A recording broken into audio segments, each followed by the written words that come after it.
আজ ২ দিন থেকে ছেলেটা আমার শুধু বলছে, "মা আমাকে কেক বানিয়ে দাও।" এভাবে বলে, "মা আমাকে একটু হ্যাপি টু ইউ বানিয়ে দাও।" মানে হ্যাপি বার্থডে বলতে পারে না, হ্যাপি টু ইউ বানিয়ে দাও। তো তার জন্য আমি বাসায় কেক বানালাম। আর কেকটা বানিয়েছি আমি চুলাতেই। তো প্রথমে আমি ২ টি ডিম নিয়েছি এবং ব্লেন্ডারে ভালো মতো আমি বিট করে নিব। যেহেতু আমার কাছে বিটার নেই, সেজন্য আমি ব্লেন্ডারেই সব কিছু ভালো মতো মিক্স করে নিব। তো ডিম মিক্স করা হয়ে গেলে আমি এখানে অল্প চিনি দিয়ে দিব। আমি চিনিটা ২ বারে দিব। আমি সব কিছুই এখানে ২ বারে ব্যবহার করব। তো চিনিটাকে ভালো মতো দিয়ে আমি মিক্স করে নিলাম। এখন আবার আরেকটু চিনি দিয়ে দিব।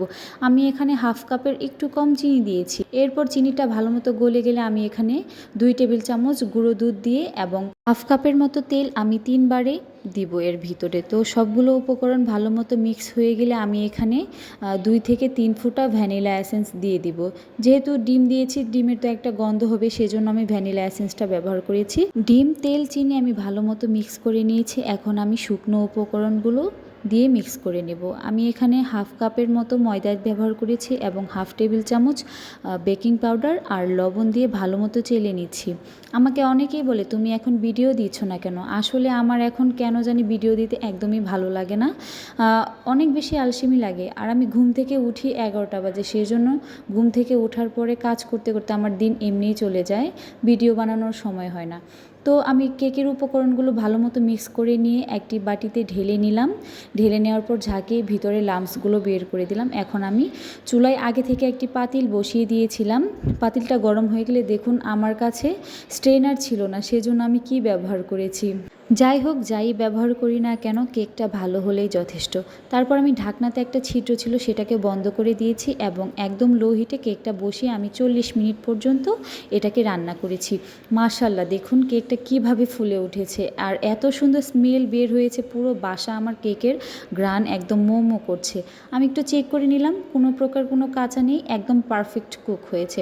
আমার ছেলে তো এই কেক দেখে ভীষণ খুশি হয়েছে।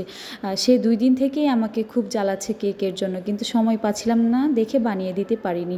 আর অনেক বেশি সফট হয়েছিল, আমার ধারণার বাহিরে, মানে অনেক বেশি পারফেক্ট হয়েছিল। আমার ছেলে তো ভীষণ খুশি, সে আমাকে কাটতেই দিচ্ছে না, মানে গরম অবস্থাতেই বলছে আমাকে দাও আমাকে দাও, সে এভাবেই খাবো। তো আমি গরম গরমই তাকে আগে একটু কেটে খাইয়ে দিলাম, সে তো ভীষণ খুশি এবং আমাকে বলছে, মা অনেক মজা অনেক মজা, আর হাত দিয়ে দেখাচ্ছে যে দারুণ হয়েছে।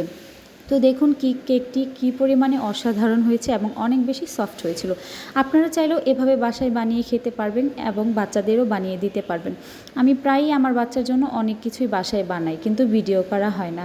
তো আমার কেকটি কেমন লেগেছে আপনারা অবশ্যই কমেন্টে জানাবেন। ভালো লাগলে অবশ্যই কমেন্ট করবেন।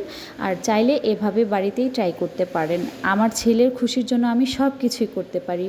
তার এই হাসিটা দেখলে আমার অনেক বেশি ভালো লাগে। তো সবাই ভালো থাকবেন। আসসালামু আলাইকুম।